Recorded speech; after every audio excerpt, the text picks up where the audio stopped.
नमस्कार दोस्तों, स्वागत है आप सभी का आपके अपने चैनल स्टडी फॉर विन में। और आज के इस वीडियो में हम डिस्कस करने वाले हैं संस्कृत के 100 महत्वपूर्ण प्रश्नों की सीरीज को। थोड़े थोड़े प्रश्न करके हम इस सीरीज को कंप्लीट करेंगे।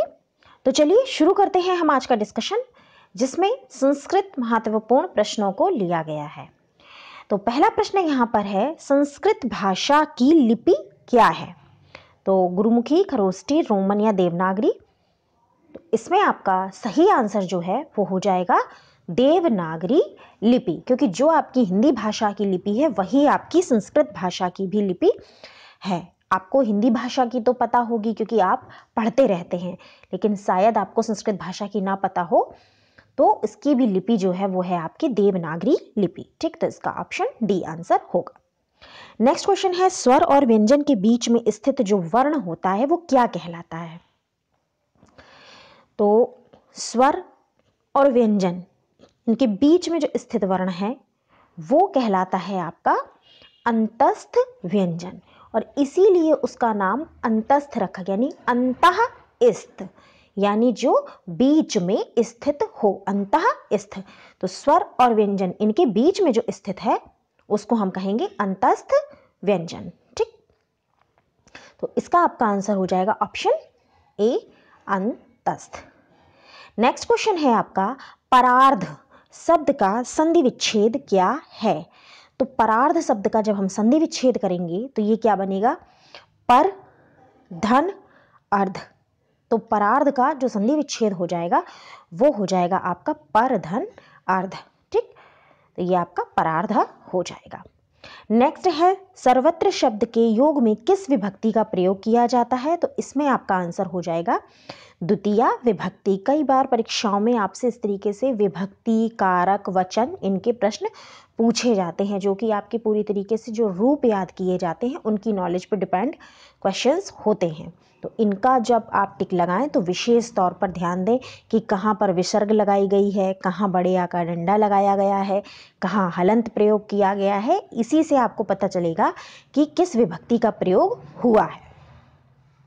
नेक्स्ट क्वेश्चन है आपका, 50 का संस्कृत शब्द क्या है?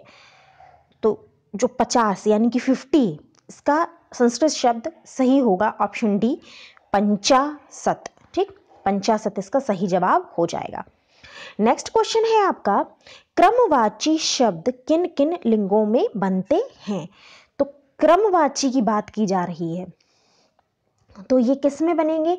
पुल्लिंग में या स्त्रीलिंग में या नपुंसक लिंग में या तीनों में? तो तीनों में ही आपके क्रमवाची शब्द बनते हैं, तो इसका जो ऑप्शन डी है वो सही उत्तर हो जाएगा, तीनों में बनते हैं। नेक्स्ट क्वेश्चन है आपका, धातृ शब्द का प्रथमा विभक्ति बहुवचन में क्या रूप बनेगा? तो इसका जो रूप आपका बनेगा वो बनेगा धात्रिणी, यानी option C is the right answer for question number 7, धात्रिणी। ठीक, अगला क्वेश्चन है आपका क्वेश्चन नंबर 8, एक सर्वनाम शब्द के सभी विभक्ति सभी वचनों में कितने पद बनते हैं? तो जब बात की जाए एक सर्वनाम शब्द की और आपसे पूछा जा रहा है सभी विभक्ति सभी वचनों में कितने पद बनेंगे, तो इसका आंसर हो जाएगा 15। एक सर्वनाम शब्द के 15 शब्द बनते हैं। ठीक, नेक्स्ट क्वेश्चन है आपका, स्था धातु का लट लकार प्रथम पुरुष बहुवचन में शब्द रूप क्या है? तो स्था का आपका बनता है, जब हम बहुवचन में जाते हैं तो ना का प्रयोग हो जाता है, तो यहाँ पर आपका जो ऑप्शन है वो हो जाएगा सी, तिष्ठन्ति। तिष्ठन्ति इसका सही उत्तर हो जाएगा। नेक्स्ट क्वेश्चन है, नी, धन, वस, धन, तिप जोड़ने पर क्या रूप बनेगा? तो इसमें जो आपका आंसर होगा वो होगा ऑप्शन डी, निवसति, यानी नी, धन, वस जब हम करेंगे, ठीक, तो वो हो जाएगा निव, निवस। ठीक, और उसके बाद तिप प्रत्यय जब उसमें जुड़ जाएगा, तो जब तिप प्रत्यय जुड़ जाएगा तो लास्ट वाला जो आपका तिप है यानी ती, वो छोटी की मात्रा और ती के साथ इसमें जुड़ जाएगा, तो इस तरीके से ये बन जाएगा निवसति। जब आप प्रत्यय रूप पढ़ेंगे उसमें आपके कई प्रत्यय आते हैं, तो उन्हीं प्रत्ययों के अंतर्गत आपका ये आता है तिप प्रत्यय, डीप प्रत्यय, अनियर प्रत्यय, सानच प्रत्यय, कई प्रत्यय हैं जो आपके आते हैं। ठीक, तो अगर आप तिप जोड़ते हैं इसमें तो ये आपका पद बन जाएगा निवसति, तो ऑप्शन डी सही हो जाएगा। नेक्स्ट क्वेश्चन है आपका गुरुता प्रत्यय रूप में प्रकृति प्रत्यय क्या है। यानी इस क्वेश्चन के अंतर्गत आपसे पूछा गया है कि जो गुरुता शब्द है आपका, इसमें आपको प्रत्यय बताना है। ठीक, तो जैसे आप हिंदी में सॉल्व करते हैं कि जैसे हमने कह दिया विशेषता शब्द है, इसमें आपको प्रत्यय बताना है कि इसमें मूल शब्द क्या है और प्रत्यय क्या है। तो आप विशेषता में कह देंगे कि विशेष जो है वो मूल शब्द है और ता प्रत्यय का प्रयोग किया गया है। ठीक उसी प्रकार से संस्कृत में भी आपसे क्वेश्चंस पूछे जाते हैं कि गुरुता शब्द जैसे यहाँ पर कह दिया है कि इसमें आपको प्रत्यय रूप बताना है, तो यानी मूल शब्द क्या है और प्रत्यय क्या है ये आपको यहाँ बताना होगा। तो इसमें आपका मूल शब्द जो है वो है गुरु, और प्रत्यय जो इसमें लगा हुआ है, तो चूंकि बड़े आ का डंडा यहाँ प्रयोग कर दिया गया है, यानी गुरु जो है वो आपका मूल शब्द है और इसमें आपका तल प्रत्यय लगाया गया है, और तल प्रत्यय लगाने पर ये बड़े ता में बदलता है, तो बन गया है गुरुता। अतः आपका जो सही आंसर होगा वो होगा गुरु धन तल। ठीक, तो ये आपका प्रत्यय रूप में प्रकृति प्रत्यय आपका तल आएगा। नेक्स्ट क्वेश्चन है आपका किशोर धन डीप जोड़ने पर क्या रूप बनता है। यानी कि किशोर आपका मूल शब्द है और इसमें जब डीप प्रत्यय जोड़ दिया जाता है तो क्या शब्द रूप निकलकर सामने आएगा, क्या शब्द निकलकर सामने आएगा, तो वो हो जाएगा, आप जब किशोर शब्द में जब डीप प्रत्यय जोड़ देंगे तो जो लास्ट आपका वर्ण है उसमें बड़ी ई की मात्रा लग जाएगी, तो ये बन जाएगा किशोरी। यानी डीप प्रत्यय जोड़ने पर बड़ी ई की मात्रा का योग हो जाता है, तो ये किशोर धन डीप प्रत्यय होने पर किशोरी शब्द बन जाएगा। तो option C is the right for question number 12।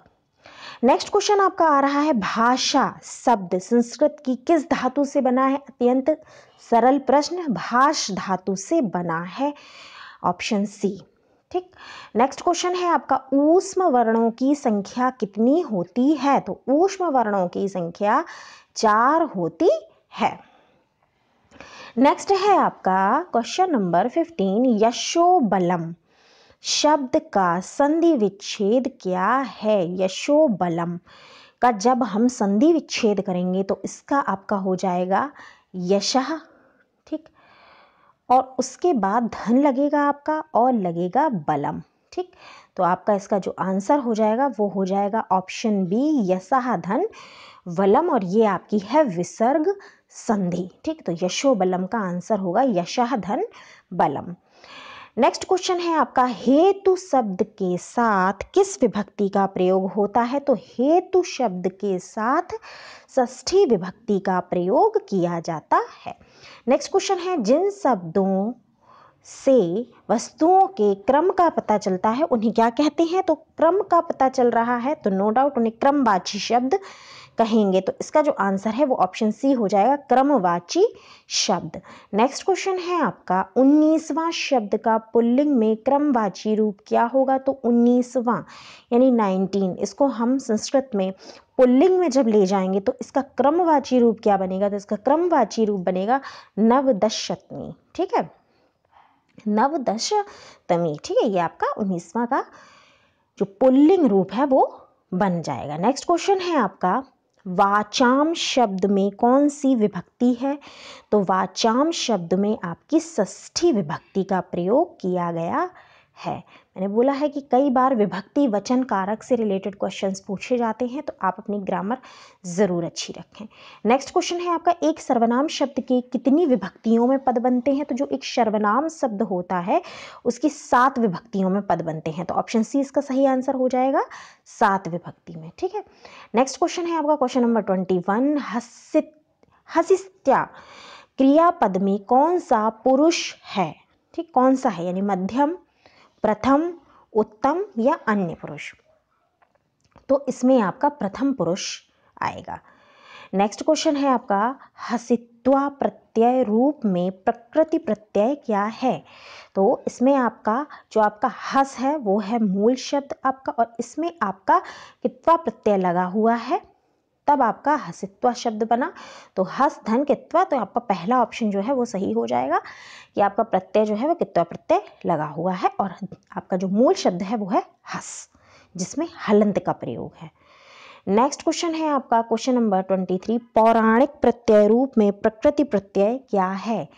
तो पौराणिक में आपको प्रत्यय बताना है कि किस प्रत्यय का प्रयोग किया गया है तो देखिए इसमें आप ऐसे ही हिंदी में आपसे अगर यही क्वेश्चन पूछा जाता कि पौराणिक में किस प्रत्यय का प्रयोग है, तो आप बता देते कि पुराण जो है वो मूल शब्द है और एक प्रत्यय का प्रयोग किया गया है, ये बताते आप हिंदी में।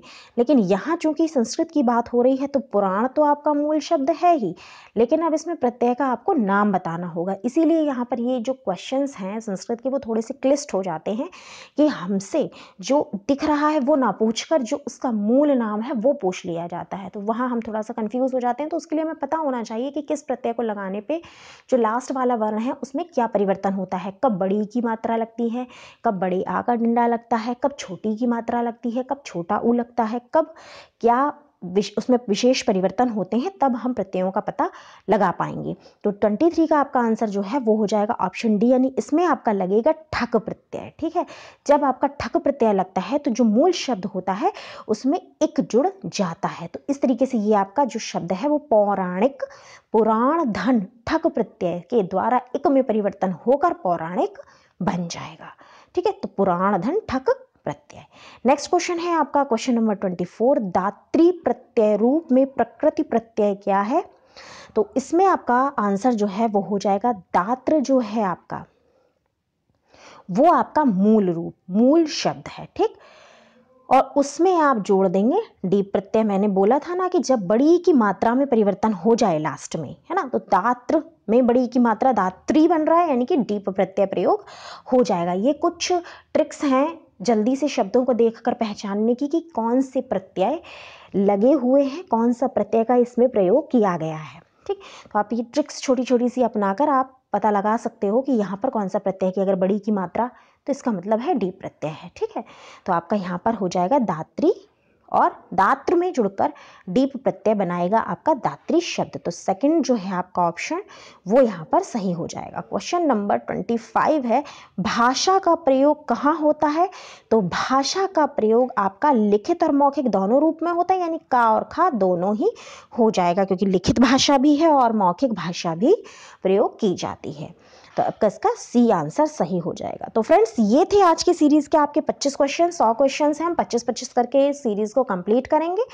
उम्मीद करती हूँ ये वीडियो आपको पसंद आया होगा, जो जानकारी मेरे द्वारा आप तक पहुंचाई गई वो आपको समझ में आई होगी, कहीं ना कहीं ये वीडियो आपके लिए हेल्पफुल रहा होगा। तो प्लीज़ अगर इस वीडियो से कुछ भी सीखने को आपको मिला हो तो please hit the like button, video को लाइक कीजिए, शेयर कीजिए। चैनल पर अगर पहली बार आए हैं तो प्लीज़ चैनल को सब्सक्राइब किए बिना बिल्कुल भी मत जाइए, चैनल को सब्सक्राइब करके बेल आइकन प्रेस कर लीजिए ताकि वीडियोस के नोटिफिकेशंस आपको टाइम टू टाइम मिलते रहें। फिलहाल के लिए इस वीडियो में इतना ही। अगर आप मुझे फॉलो करना चाहते हैं तो आप मुझे किसी भी सोशल साइट पे फॉलो कर सकते हैं, और नोट्स लेना चाहते हैं तो नोट्स के लिए आपको नंबर दिया गया है, ये रहा नंबर आपकी स्क्रीन पर 9496369356। इस नंबर पर व्हाट्सएप पे कांटेक्ट करके आप हमसे हमारे नोट्स ले सकते हैं, साथ ही साथ हमारे स्पेशल ग्रुप को भी ज्वाइन कर सकते हैं और अपनी तैयारी को दे सकते हैं एक नया आयाम, पा सकते हैं पहली ही बार में किसी भी कॉम्पिटिटिव एग्जाम में सफलता। तो अगर आप चाहते हैं तो इस दिए हुए नंबर पर हमसे संपर्क कर सकते हैं। फिलहाल के लिए इस वीडियो में इतना ही, मिलती हूँ अपने अगले वीडियो में एक और अच्छे से टॉपिक के साथ, करूंगी इसी सीरीज को कंटिन्यू। तब तक के लिए नमस्कार।